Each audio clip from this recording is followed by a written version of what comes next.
O livro de Jó é um dos livros mais agressivos e indigestos de toda a Bíblia.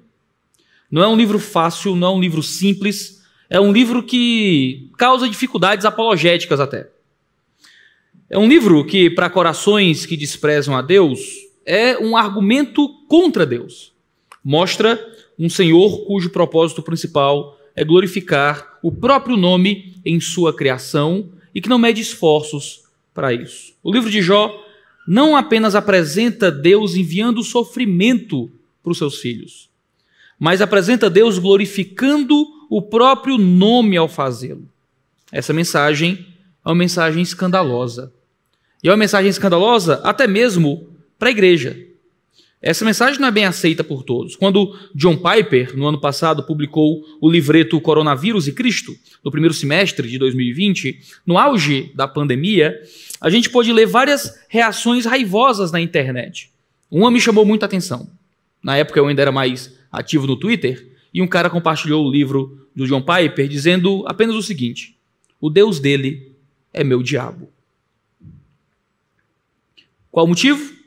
John Piper afirma no livro que Deus foi o responsável por nos enviar a pandemia, de que Deus foi quem nos enviou esse vírus, de que Deus foi quem nos colocou nessa situação, de que isso não foi simplesmente um plano maligno do diabo em porões do inferno, fora do alcance da visão de Deus, mas de que Deus, soberano, Senhor, nos colocou nessa situação de pandemia. Ricardo Gondim, o maior representante brasileiro do teísmo aberto, disse em um vídeo do canal da sua igreja que esse vírus não foi mandado por Deus, fecha aspas. Ele ainda diz que se Deus é assim, que se Deus é um Deus que envia pandemias, abre aspas, ele é um monstro, um facínora, fecha aspas. Isso não é novo. Por exemplo, em 1975, um dos maiores teólogos sistemáticos do mundo, o escocês William Barclay, ele escreveu uma autobiografia espiritual, onde ele diz o seguinte: eu acredito que dor e sofrimento nunca são vontade de Deus para seus filhos. Não posso conceber que seja vontade de Deus que alguém seja atropelado por um motorista sob a influência de bebida, ou que uma mãe jovem morra de leucemia, ou que alguém no primeiro estágio da juventude enfrente cada vez mais desamparo na asterioclerose. O livro de Jó, no entanto, está aí para nos mostrar que os homens nem sempre têm razão, de que o nosso esforço por entender Deus e de tentar justificar a existência pelos nossos próprios meios não fazem sentido. Porque nós temos um Deus que não se deixa engarrafar, um Deus que não se permite agir dentro daquilo que é fácil para a gente explicar. O livro de Jó nos mostra um Deus que para muitos é o diabo, mas que para nós que olhamos pelas lentes da fé para as circunstâncias da vida presente, nós entendemos que ele é nada mais do que o bom e soberano Senhor sobre as nossas vidas e sobre cada uma das nossas criações. O livro de Jó começa no capítulo 1, nos seus primeiros 5 versículos, explicando o personagem principal dessa história, que no caso é a figura de Jó. A gente começa lendo do versículo 1 até o versículo 5, dizendo: havia um homem na terra de Uz, cujo nome era Jó. Este homem era íntegro e reto, temia a Deus e se desviava do mal. Nasceram-lhe 7 filhos e 3 filhas. Tinha 7.000 ovelhas, 3.000 camelos, 500 juntas de boi e 500 jumentas. Também tinha muitíssima gente ao seu serviço, de maneira que este homem era o maior de todos os do Oriente. Os filhos dele iam às casas uns dos outros e faziam banquetes, cada um por sua vez, e mandavam convidar suas 3 irmãs, a comerem e beberem com eles. Quando se encerrava um ciclo de banquetes, Jó chamava os seus filhos e os santificava. Levantava-se de madrugada e oferecia holocaustos segundo o número de todos eles. Pois Jó já pensava assim: talvez os meus filhos tenham pecado e blasfemado contra Deus em seu coração. Jó fazia isso continuamente. A gente tem pelo menos 4 realidades sobre Jó sendo ditas aqui nessa introdução, nesse epílogo da obra. Primeiro, Jó era um homem justo. Não havia motivo pessoal para que Jó sofresse tudo aquilo que sofreu. Você deve conhecer a história de Jó, ele é um homem que passou por um período intenso de sofrimento, a gente vai ver isso ainda nesse sermão. Jó sofreu, e Jó sofreu sendo um homem justo, íntegro e reto. Em segundo lugar, Jó era um homem próspero. Jó não era um pé rapado, ele não era pobre, Jó era um homem rico. Não só rico, ele era o homem mais rico de todo o Oriente. No Antigo Testamento, riqueza, principalmente falando da nação de forma geral, representava parte da promessa de Deus ao povo de Israel. Aqui a gente tem um livro muito antigo, mas a gente ainda tem parte dessa forma de Deus gerir a dispensação da antiga aliança, onde Deus prosperava Israel quando eles se arrependiam e Deus derrubava Israel quando eles estavam orgulhosos no pecado. Jó era próspero e era o homem mais próspero do Ocidente. Ele era rico e ele era justo. Em terceiro lugar, Jó tinha uma família íntegra. Jó não foi simplesmente um homem que cuidou da própria vida de fé, mas foi um homem que expôs isso para além dele e trouxe isso para sua própria família. Os filhos de Jó viviam em harmonia, viviam em paz, em unidade familiar. Os filhos se banqueteavam uns com os outros, o que mostra que eles viviam em alegria e em comunhão. As irmãs de Jó eram convidadas para estar ali naqueles banquetes, irmãs que provavelmente ainda moravam com o pai. E, em quarto lugar, Jó era um homem pastoral e um homem missionário. Jó cuidava do coração dos seus filhos, até dos filhos já casados, cuidava das filhas que ainda moravam com ele, sacrificava preocupados com pecados ocultos no coração de seus filhos. Chamava seus filhos e os santificava através de sacrifícios. Jó era um homem preocupado com a vida da fé da sua família. E você me pergunta, por que esse homem sofreu como sofreu? E a resposta certamente não está na terra. Se você olhar para os primeiros 5 versículos de Jó, você não vai encontrar motivos para Jó ter passado pelo que ele passou. Porque a resposta para o sofrimento de Jó não estava nas circunstâncias terrenas de Jó. Não estava na vida presente de Jó. Nem em algo que nós pudéssemos aferir e averiguar no comportamento de Jó. A resposta não estava na terra, a resposta estava nos céus. Jó poderia olhar para todos os lados e tentar entender. Mas ele nunca entenderia o seu sofrimento a partir desse lado da eternidade. Ele podia pensar, será que foi algo que eu fiz com os meus filhos? E não foi. Será que foi algo sobre a minha riqueza? Será que era falta de justiça? Será que era o meu casamento? O que foi que eu fiz de errado para sofrer tanto? E a resposta é nada. Quando a gente passa por sofrimentos, por pandemia, quando a gente sofre, quando a gente adoece, quando as coisas começam a dar errado, geralmente a primeira atitude, e em certo sentido é uma atitude correta, é perguntar se a gente não está fazendo algo errado. Se de alguma forma o nosso sofrimento não representa a mão de Deus pesando sobre nós. É uma forma humilde de pensar, de se entender como pecador e falho, entender que Deus é justo e que muitas vezes repreende filho da que ama. Mas veja, essa não é toda a resposta. E a resposta nem sempre nos é dada. Podemos olhar para esse lado da eternidade e não encontrar a resposta para o sofrimento. Podemos mapear cada área da nossa vida. E claro que vamos encontrar pecado na nossa vida. Aquele que diz que não peca, mente. Nós ainda vivemos diante da natureza de Adão. Ainda lutamos contra nossas falhas todos os dias. Mas a resposta nem sempre está aqui. A resposta sai dessa esfera e entra na eternidade, naquilo que a gente não consegue acessar. A gente olha para Jó de 6 a 12, no capítulo 1, e encontra a resposta para a pergunta que Jó faria mais à frente, de por que ele estava sofrendo tanto. Num dia em que os filhos de Deus vieram apresentar-se diante do Senhor, veio também Satanás entre eles. Então o Senhor perguntou a Satanás, de onde você vem? Satanás respondeu ao Senhor, de rodear a terra e passear por ela. E o Senhor disse a Satanás, você reparou no meu servo Jó? Não há ninguém como ele na terra, ele é um homem íntegro e reto, que teme a Deus e se desvia do mal. E então Satanás respondeu ao Senhor, será que é sem motivo que Jó teme a Deus? Não é verdade que tu mesmo puseste uma cerca ao redor dele, da sua casa, de tudo que ele tem? Abençoaste a obra de suas mãos, e os seus bens se multiplicaram na terra. Mas estende a tua mão, e toca em tudo o que ele tem, para ver se ele não blasfema contra ti na tua face. Então o Senhor disse a Satanás, você pode fazer o que quiser com tudo o que ele tem, só não estenda a mão contra ele.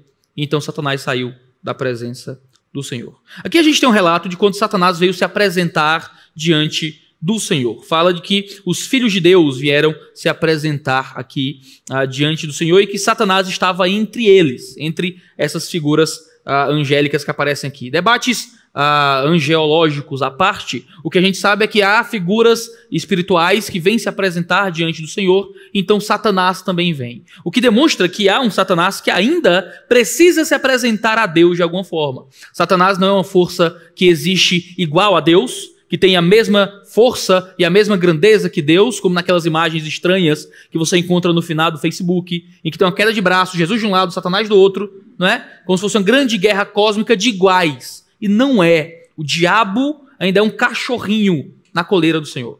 Ele ainda precisa vir se apresentar. Ele ainda vem pedir permissão para fazer o que ele faz. Satanás não é autônomo. Satanás não é um Deus à parte, não é uma segunda divindade. Satanás não tem poder sozinho. Satanás não pode fazer as coisas que ele quiser. Porque se ele pudesse, quem de nós estaria vivo? Quem de nós estaria crente? Quem de nós resistiria a uma força espiritual maligna como a do diabo contra a nossa vida? Estamos vivos porque Deus impede que Satanás faça tudo o que ele quer. Ele vive de rodear a terra, vive de querer nos prejudicar e nos fazer o mal, e Deus impede constantemente porque Satanás não pode fazê-lo de acordo com sua boa vontade. Satanás não tem poder para nos ferir sem que Deus permita. A gente vê isso se manifestando aqui na história. Satanás vem de rodear a terra. Essa é a resposta que ele dá quando Deus questiona de onde ele vem. Satanás está à nossa volta. Satanás está olhando as coisas. Satanás está observando. Satanás quer o nosso mal. Ele quer tocar em nós. Ele está rodeando a terra, ele e seus demônios. E Deus provoca o diabo acerca de Jó. Às vezes a gente lê Jó e acredita que não, Satanás veio pedindo para tocar em Jó. Satanás apareceu para tentar contra a vida de Jó e Deus deixou só um pouquinho, pela sua permissão. Mas veja, Deus é quem começa a conversa com o diabo. Deus é quem mostra Jó ao diabo. Você viu o servo Jó? Ele é íntegro, ele é justo, ele vive de forma correta, é fiel a Deus.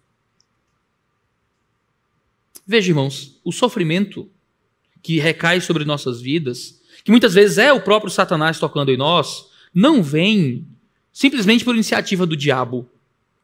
Vem muitas vezes por iniciativa de Deus. E isso é chocante quando a gente olha para a vida a partir do antropocentrismo, como se nós fôssemos os senhores dos nossos próprios reinos. A gente acha que Deus nunca poderia permitir que a gente sofresse.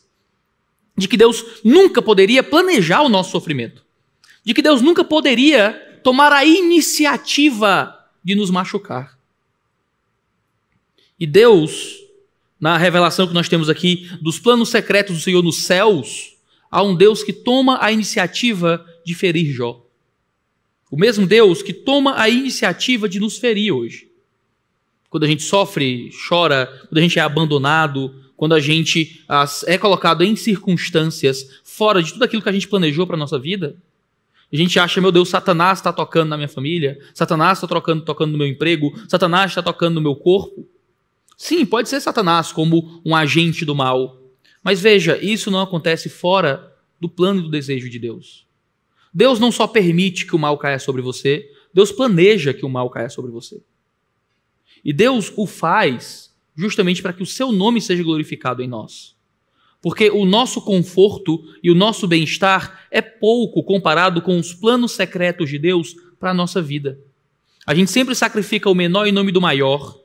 A gente sempre sacrifica um tempo de conforto para estudar, para passar num concurso. A gente sacrifica um tempo para nós mesmos, para servir aqueles que precisam. E Deus sacrifica o nosso próprio bem-estar. Deus sacrifica a nossa saúde. Deus muitas vezes sacrifica a nossa estabilidade emocional. Deus sacrifica a nossa vida financeira para nos dar coisas maiores, para nos dar coisas melhores, para nos dar mais comunhão com Ele.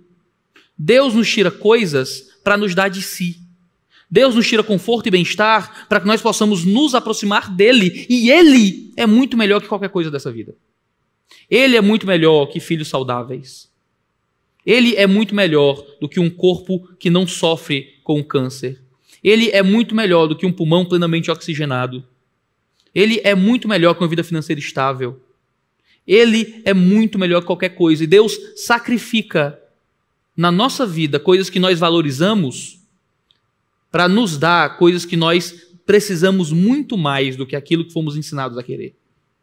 Deus toma a iniciativa de tratar Jó.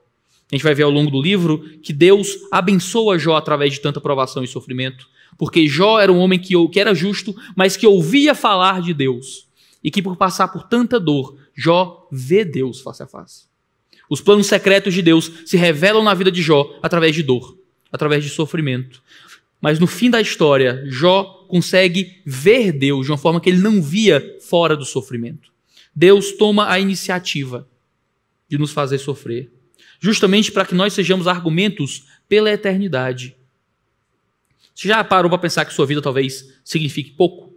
Você olha para a galera na TV, gente fazendo grandes causas sociais, multimilionários, filantropos e coisas assim, e você acha que sua vida é meio parada? Você acorda de manhã, toma café, chuta o cachorro, vai para o trabalho, né?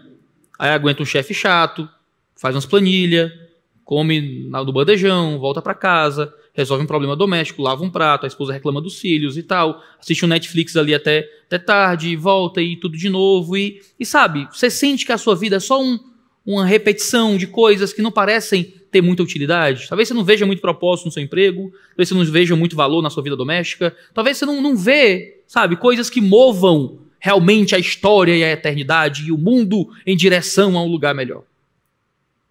Mas veja, se você encontrou Jesus, você foi inserido em uma grande história de um argumento em prol da glória e da grandeza de Deus diante de todo o mundo espiritual. Quando a gente vê Deus provocando o diabo, Deus provoca o diabo através de Jó. Jó era um argumento para humilhar o diabo. Jó era um argumento para estabelecer no mundo espiritual a grandeza de Deus e a fraqueza de Satanás. Jó é o argumento de Deus, é o referencial teórico da prova que Deus estabelece diante dos anjos, dos filhos de Deus, das forças espirituais, de que Satanás era um derrotado e de que Deus continuava grande. Vê o meu servo Jó. Você não consegue tocar nele, ele continua fiel, ele continua firme, ele continua crente. Jó é argumento para Deus. E que se nós vivemos a vida da fé, se nós vivemos a vida em Cristo Jesus, mesmo durante o sofrimento, e a gente permanece, o que Deus está fazendo conosco é nos usar como um argumento por toda a eternidade.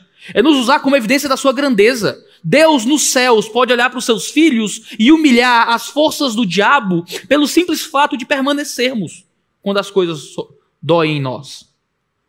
Deus pode olhar para dos céus e dizer: viste meu servo João? Vistes minha serva Maria? Vistes meu servo Pedro? Vistes minha serva Júlia? Há um Deus que nos usa como argumento para estabelecer a sua grandeza diante do reino espiritual. E isso dá um senso de propósito para a nossa vida e para a nossa santidade e para a nossa vida com Deus. Nós não simplesmente existimos como gente que nasce, cresce, se reproduz e morre. Nós existimos diante de um grande palco do mundo espiritual para provar que Deus é grande. E Deus vai nos colocar em situações difíceis para fortalecer esse argumento. O método científico chama isso de falseabilidade. Vamos ver aqui se o argumento vale mesmo. Vamos tentar falsear o argumento. Deus coloca a gente em provação justamente para mostrar que nós realmente cremos. Deus não precisava saber se Abraão ia sacrificar seu filho ou não. Deus sabia o que Abraão faria. Quem não sabia era o diabo. Quem não sabia era o próprio Abraão. Eram as forças espirituais que nos rodeiam e nos veem. Deus nos coloca em situações de sacrifício, em situações de dor e sofrimento, justamente para mostrar para nós mesmos, mas também para mostrar para o mundo espiritual que nós somos salvos e que nós permanecemos pela força dele. Quando Deus te coloca em provação, entenda, Deus está te dando uma oportunidade. Está te dando a oportunidade da tua vida ter valor.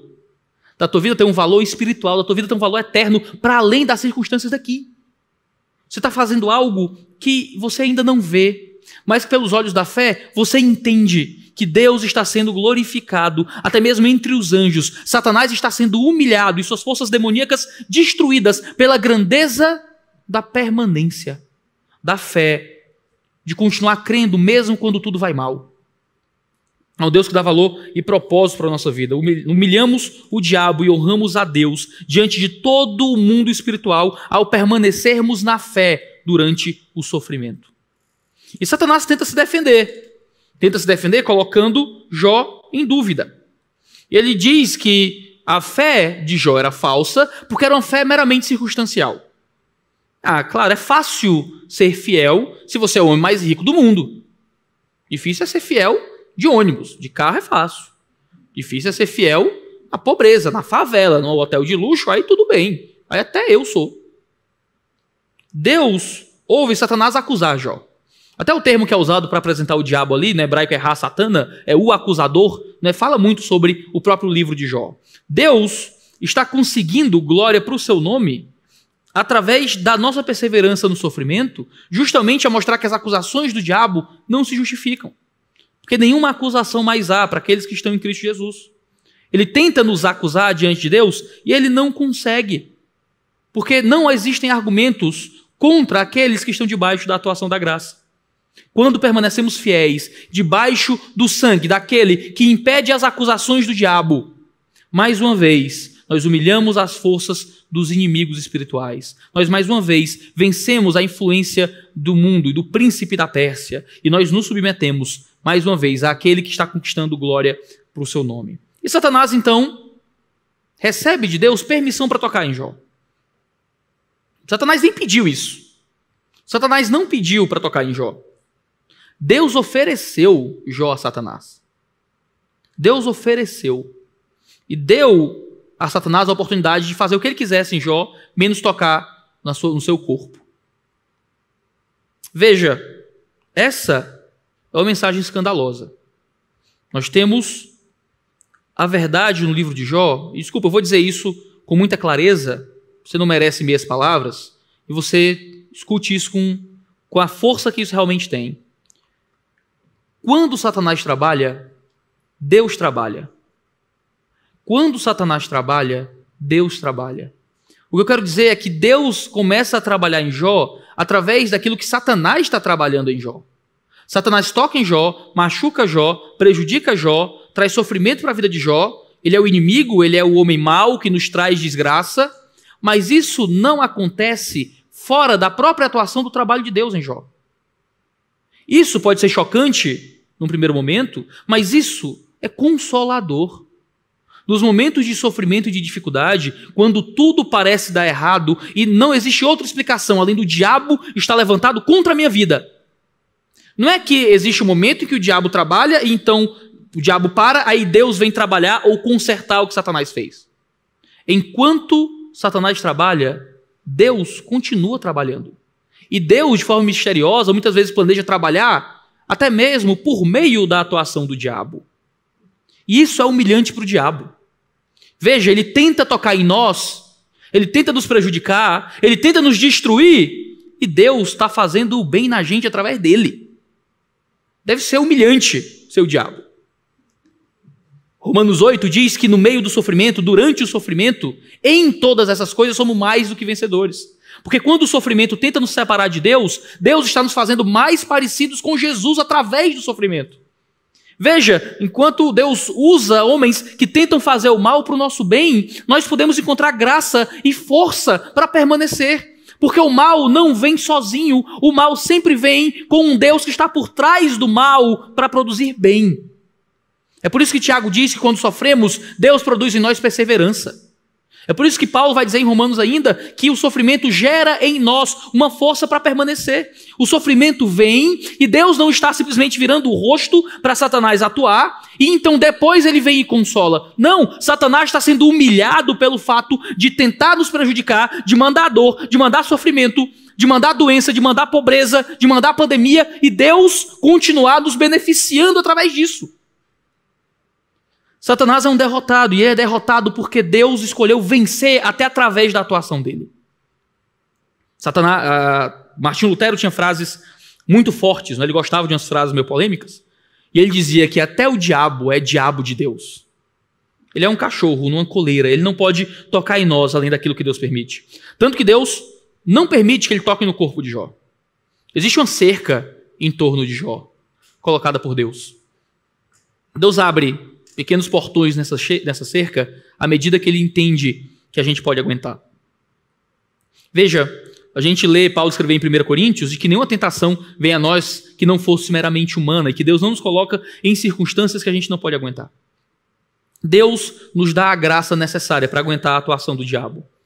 Deus não permite que Satanás toque em nós indiscriminadamente. Ele toca numa área da nossa vida, ele prejudica algo da nossa existência, mas Deus continua no controle. Satanás não pula o muro.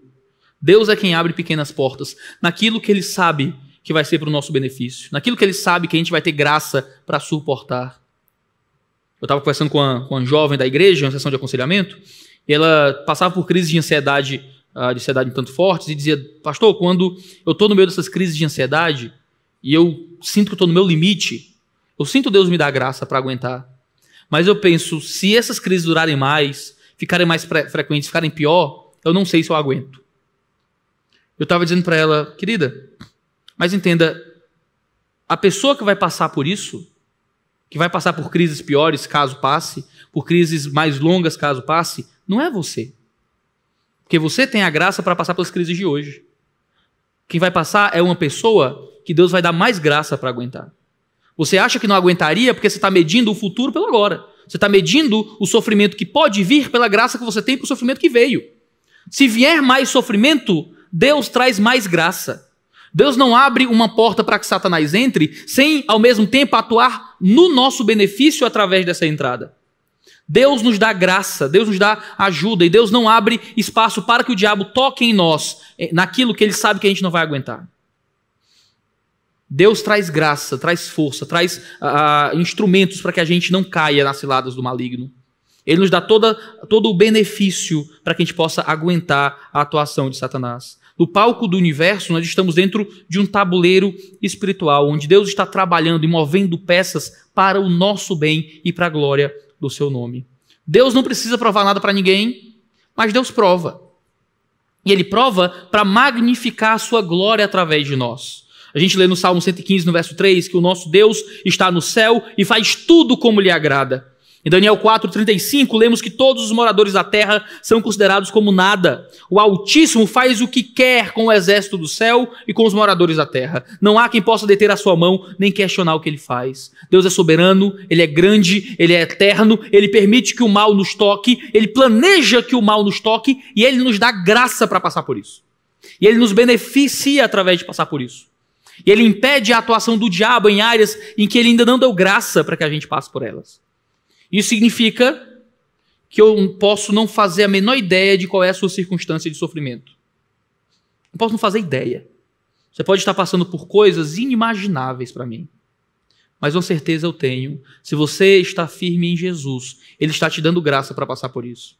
Ele está te dando força para aguentar isso. Ele está te dando uma estrutura para que coisas que eu talvez não aguentasse, você aguente. Porque a graça que Ele te deu é uma graça específica para passar por essa dificuldade. Deus dá graça para a criança de 8 anos com ossos de vidro.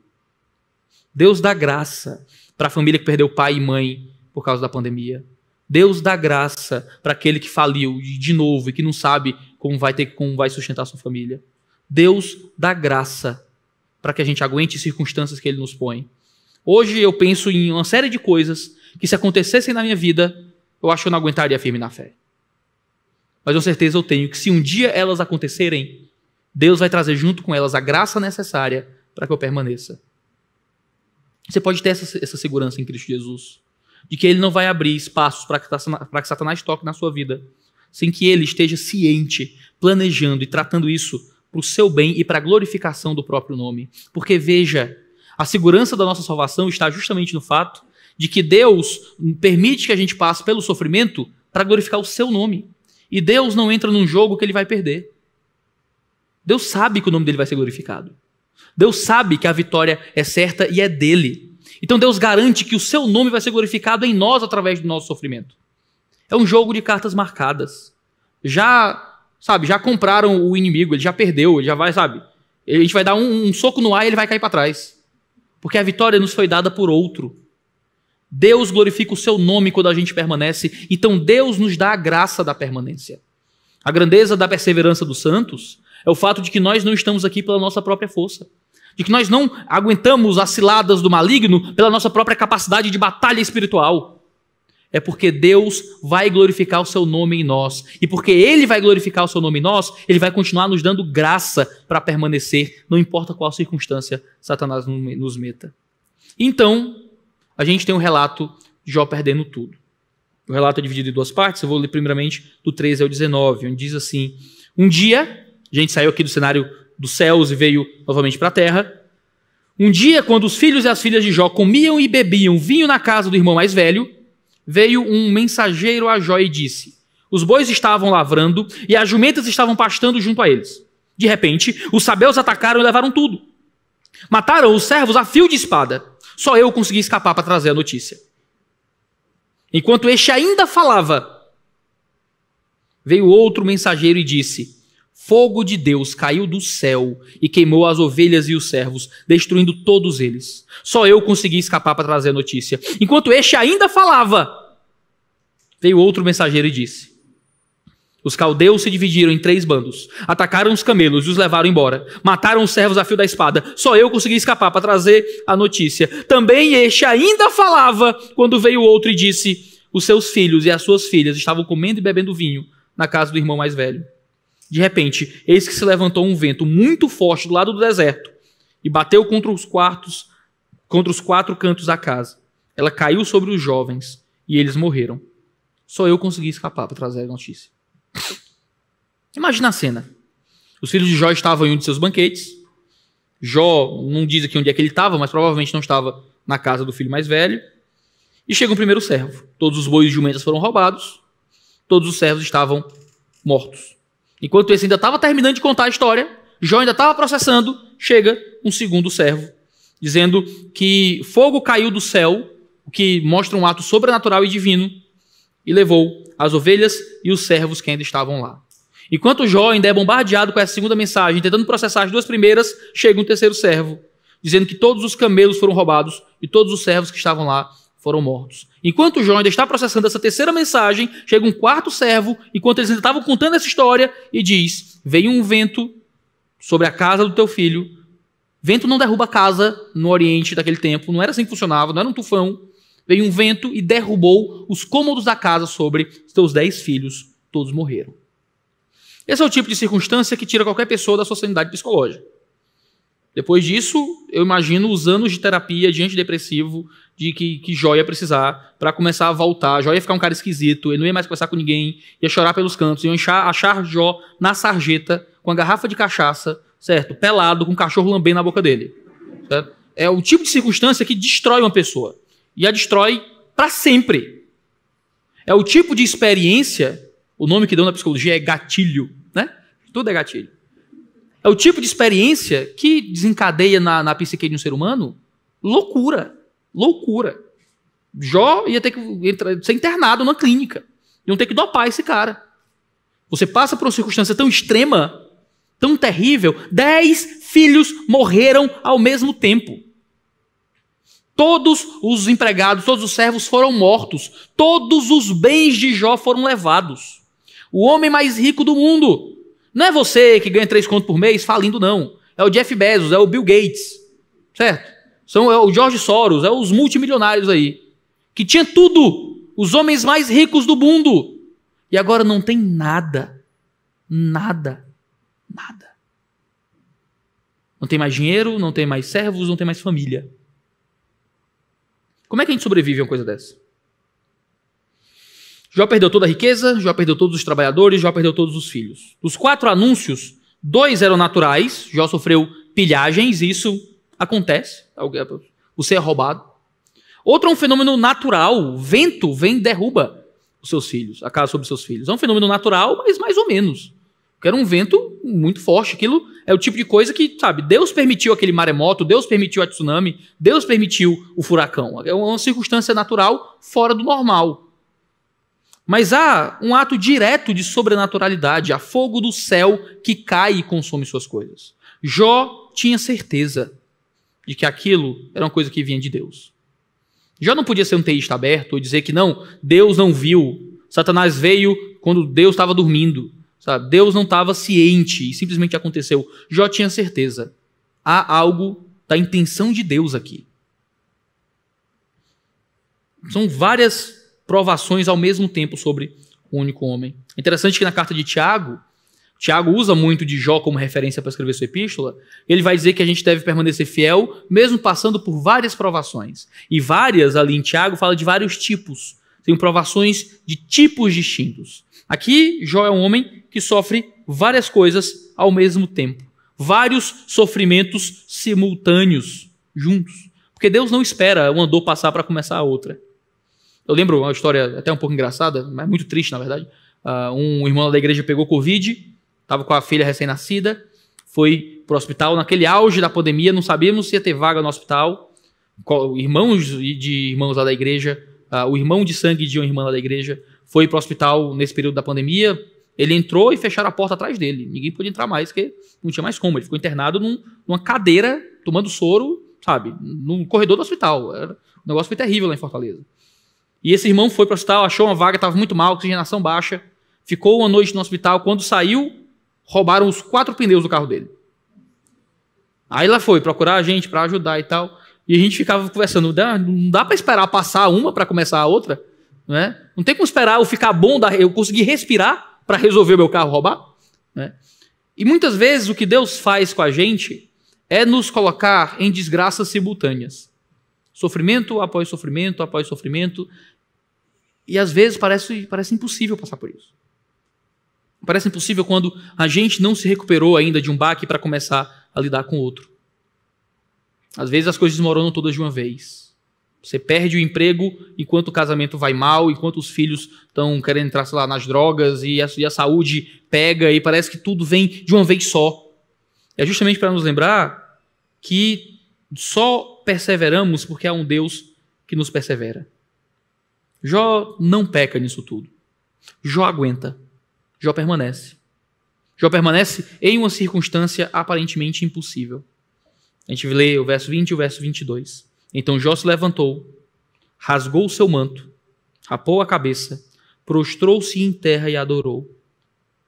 E disse: nu saí do ventre de minha mãe e nu voltarei.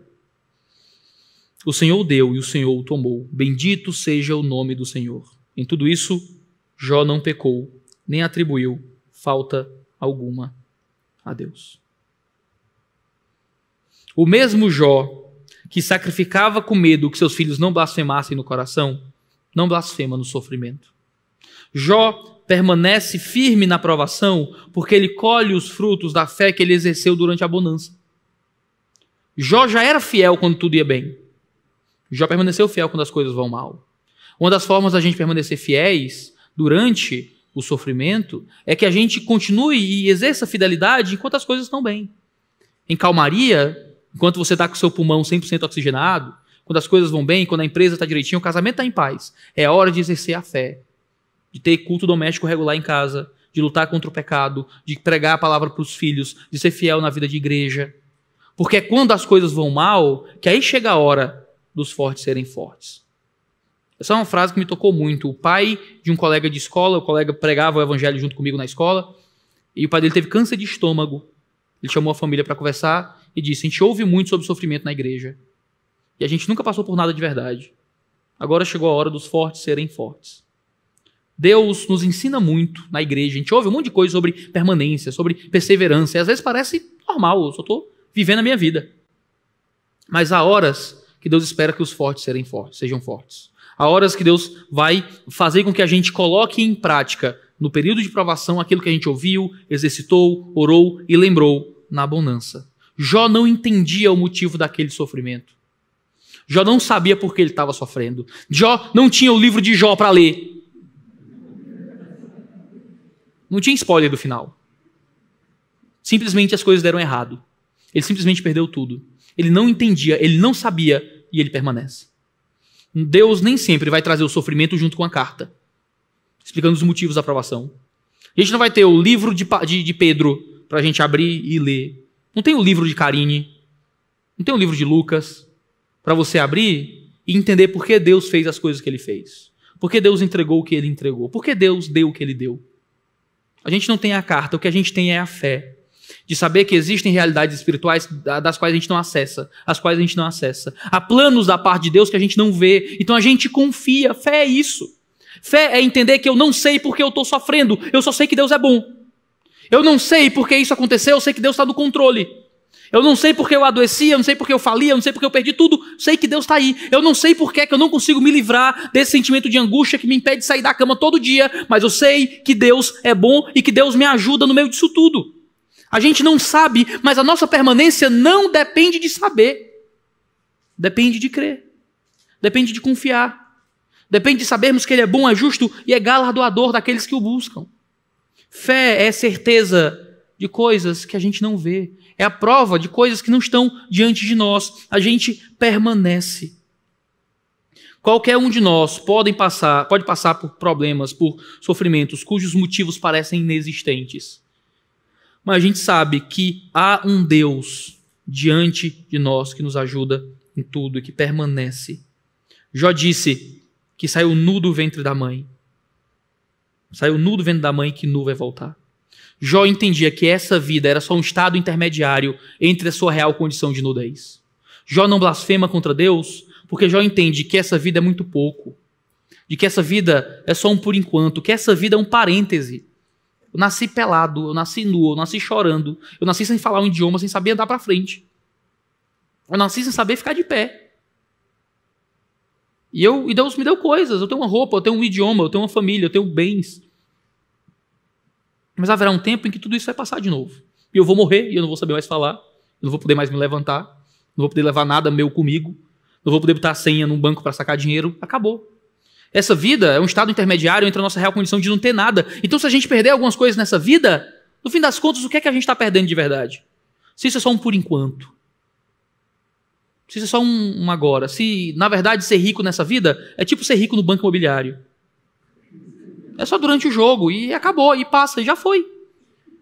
Quando a gente entra na vida real, que é a vida da eternidade, aquilo que a gente acumula nessa vida é pouco, é nada, é besteira, é bobagem. Pode gerar uma alegria, igual um jogo que você tem com seus filhos, mas acaba. Não vale a pena se apegar com todas as suas forças às cédulas do jogo. Não dá para você apegar e colocar toda a sua alegria porque você comprou um Morumbi e botou um hotel. Foi, sabe? Passa, acabou. Essa vida é um por enquanto, essa vida é um por agora. Essa vida é um grande estágio intermediário entre o nada da existência presente. Há um recurso, há uma glória, há uma verdadeira morada espiritual que Deus nos dá quando a gente permanece durante esse por enquanto. Se a gente perde coisas nessa vida, a gente não perdeu nada de verdade. Se a gente perdeu coisas nessa vida, a gente não perdeu nada que realmente vale a pena. Essa vida é só o momento em que a gente glorifica o nome de Deus, serve aos outros, constrói uma sociedade justa, prega a graça do Evangelho para poder olharmos para fora daqui. Se a gente permanece entendendo que essa vida é pouco, a gente aguenta quando a gente perde o pouco dessa vida. Ainda que sejam coisas que o mundo valoriza, que nós somos ensinados a depositar nossa confiança, depositar nossa esperança, e a gente entende que, na verdade, nada aqui é realmente digno do nosso louvor, amor e esperança profunda. Vivemos aqui apontando nossos corações, nossa vida para além daqui. Muitas vezes Deus nos dá sofrimento e dor para nos lembrar que nada daqui realmente é a nossa morada final. De que a nossa morada está além daqui. E Jó diz que Deus deu e Deus tomou. São as duas frases de Jó explicando como é que ele permanece. Primeiro, ele entende que veio sem nada e vai embora sem nada. E ele entende que tudo que ele tem foi dado por Deus. E aquilo que ele perde, foi Deus que levou. Foi Deus que deu o teu emprego. Se ele levar parte dos seus recursos, ele deu e ele tomou. Deus deu o teu casamento.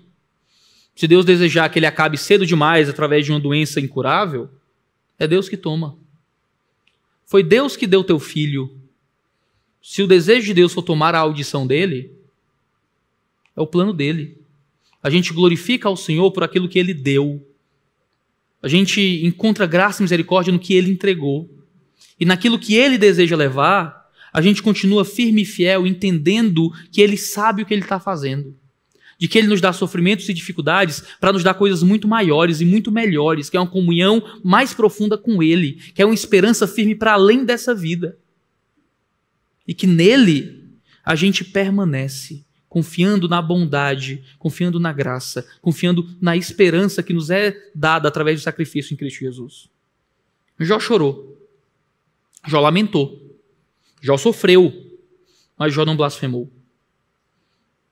Jó não pecou. Veja, nós podemos sofrer no sofrimento. Você pode chorar em situações difíceis. Más notícias pode fazer você abraçar o seu marido e chorar. Faz você abraçar sua esposa e lamentar. Momentos difíceis fazem você ter que se esconder no banho e do carro e onde quer que seja para derramar a dor e o sofrimento e a tristeza. Você pode ficar triste no sofrimento. Mas veja, a tristeza não é desculpa para o abandono das certezas da fé. Quando alguém passa por provações, às vezes tudo o que a gente quer é que a pessoa pare de sofrer. E a verdade é que Deus, muitas vezes, permite que a gente sofra para que no sofrimento a gente encontre Deus. A gente encontre o Senhor. A gente tem uma comunidade, como sociedade humana, muito terapêutica hoje em dia, em que toda dor precisa ser mitigada imediatamente. Então você não pode ter uma insônia, já tem que tomar um remédio, você não pode ter uma tristeza, já vai tomar um antidepressivo, você não pode ter um momento de tédio que você já vai abrir o seu celular, sua rede social, seu Netflix. A gente está o tempo inteiro tentando nos bombardear com qualquer coisa que nos tire o incômodo. Mas Deus, muitas vezes, deseja nos ensinar através do incômodo. Tem que deixar doer. Às vezes tem que deixar sangrar. Porque é ali que Deus está tratando a gente. É ali que Deus está nos aproximando dele. É ali que a gente está recebendo das graças do Senhor. Salmo 63, verso 3 diz: porque a tua graça é melhor do que a vida e os meus lábios te louvam. E quando nós entendemos que a graça de Deus é melhor que qualquer coisa dessa vida, é que a gente consegue louvar no meio de sofrimentos tão profundos. Deixa eu concluir esse momento com algumas aplicações. Deus coloca os seus filhos em sofrimento. Deus não está preocupado simplesmente com o seu bem-estar. Deus promete o bem-estar eterno nele. Mas nessa vida de por enquanto, Deus coloca seus filhos em sofrimento e em provação. Não ache que o cuidado de Deus sobre sua vida significa que Deus quer que você viva a sua melhor vida agora. E que Deus quer te fazer feliz, que Deus quer te fazer rico, que Deus quer te fazer saudável. Não, querido, Deus quer te fazer justo. Deus quer te fazer próximo dele. Deus quer te fazer um argumento para todo o mundo espiritual e por toda a eternidade de que Deus é bom e poderoso através da tua vida. Deus põe seus filhos em sofrimento. Deus colocou seu próprio filho em sofrimento. Deus colocou Jesus para sofrer também.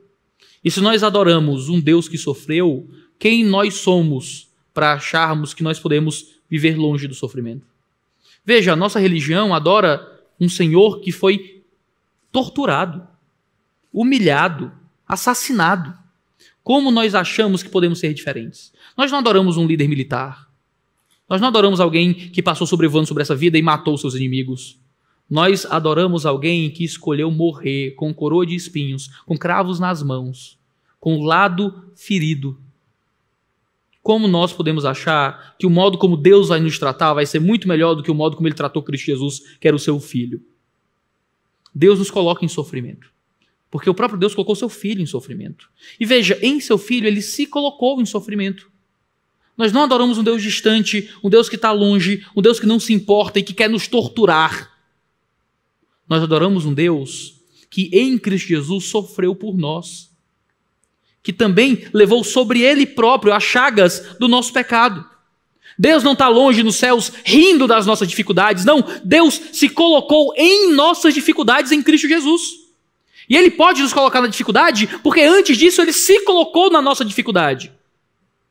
E mais, ele se coloca através do Espírito Santo nas nossas dificuldades presentes. É isso que Paulo diz em Romanos capítulo 8, quando fala que o Espírito Santo geme orando por nós nas nossas dores. Em Romanos 8, há um gemido da criação, a terra geme, e a ideia ali é sofrimento. Há um gemido dos eleitos, esperando a revelação do Filho de Deus, o gemido ali também é sofrimento. E diz que o Espírito Santo geme também, e geme orando por nós com gemidos inexprimíveis. O contexto é de sofrimento. E Paulo vai desenvolver a ideia de sofrimento em Romanos 8, ou seja, Paulo está dizendo para a gente que quando Deus nos coloca no sofrimento, Deus se coloca conosco no sofrimento. De que Deus não é um sádico nos céus, ignorando as nossas questões emocionais e físicas, nos colocando em dores ao bel prazer. Há um Deus que nunca te coloca na dor sem se colocar contigo na dor. Há um Deus que chora contigo. Há um Deus que sente o que você sente, que escolheu o grande Criador, o grande impassível, o grande Senhor, o grande Deus eterno, escolhe gemer na tua dor. Escolhe sofrer com o teu sofrimento. Tudo aquilo que você sente, que você queria que os outros sentissem e você não consegue fazer, aquela dor, aquela angústia, aquela dificuldade, aquele sofrimento que você conta para os outros e parece que você nunca contou bastante, porque parece que você não conseguiu gerar no outro a dor que você queria que ele sentisse também. Há um Deus eterno e gracioso que sente contigo todo dia cada uma das tuas dores. Há um Deus que sentou com Jó naquele monturo. Há um Deus que raspou as próprias feridas com caco de telha, como Jó raspou. Há um Deus que senta do nosso lado em cada uma das nossas provações. Isso é maravilhoso. Porque Ele é Deus. Porque Ele é grande, porque Ele é justo, porque Ele está acima de tudo, Ele é o Criador. Ele fez tudo pelo poder de sua voz. E Ele escolhe, através da atuação do seu Espírito, sentar conosco em cada uma das nossas provações. E a gente pode crer com confiança. A gente pode crer com confiança que quando Ele faz isso conosco, Ele não está fazendo nada além de operar em nós aquilo que Ele opera através de Cristo Jesus e em Cristo Jesus e para Cristo Jesus. A gente olha para a história de Jó. Mas Jesus era muito mais justo que Jó. Muito mais íntegro que Jó. Satanás atacou Jesus com muito mais força do que atacou a Jó. Jesus sofreu muito mais do que Jó sofreu. E ainda assim, há um Jesus que foi fiel até o fim. Você ouve tudo isso, talvez você lembre de momentos na sua vida em que você não teve a mesma fé que Jó. Você lembra de momentos da sua vida em que talvez você tenha ouvido e visto a aprovação e talvez tenha sucumbido. Mas veja, nós não somos aceitos pela nossa capacidade de permanecer. Nós somos aceitos pela capacidade daquele que permaneceu. De Cristo Jesus, que levou sobre si cada uma das nossas fraquezas e pecados, cada uma das nossas angústias, cada uma das nossas falhas, cada um dos nossos medos. E que permanecendo de uma forma que Jó nunca permaneceu. E que sendo perfeito de uma forma que Jó nunca foi. Abre para nós um caminho ao Pai, para que aqueles que são tão falhos e pecadores como Jó possam ser aceitos por Deus de forma perfeita. Quando o sofrimento vem, olha para aquele que sofreu, e que sofreu muito mais do que nós podemos sofrer nessa vida. Lembra da permanência de Jesus e não se esqueça de que há um Jesus que permanece em nós durante o sofrimento. É por isso que oraremos a Deus e agradeceremos pela sua bondade e a sua graça num momento como esse. Vamos agradecer. Senhor Deus, obrigado, porque a tua palavra é a verdade e ela nos guia nos momentos de dificuldade. Em tempos de pandemia global, em tempos de dificuldades pessoais, em tempos de sofrimentos familiares, sabemos que há um Deus que continua com a gente. Sabemos que há um Deus que permanece conosco. Sabemos que há um Deus que não erra, um Deus que não falha e um Deus que não intenta o nosso mal. Sim, o Senhor é o Deus que nos coloca em circunstâncias difíceis, mas sabemos que tudo o que o Senhor faz é para o nosso bem. Não temos, desse lado da eternidade, explicações para muitas dores, não temos justificativas para aquilo que a gente passa, mas temos a revelação da palavra. Jó não tinha o livro de Jó, mas nós temos toda a Escritura nos revelando a realidade que será quando o Senhor mostrar todas as coisas. Então toda lágrima vai ser limpa. Então todo sofrimento vai ser deixado para trás. E Cristo brilhará e reinará conosco para sempre. Ansiamos, Deus, para aquele tempo onde não haverá mais dor, onde não haverá mais sofrimento, onde não haverá mais doença, onde tudo vai ficar para trás. Onde os cegos vão ver, onde os aleijados vão andar, onde os tristes encontrarão felicidade, onde os surdos vão ouvir a palavra de Deus direto da boca do próprio Senhor. Que o Senhor nos dê força, então, Deus, para permanecer durante as provações. Se nós oramos, no Santíssimo nome de Jesus. Amém.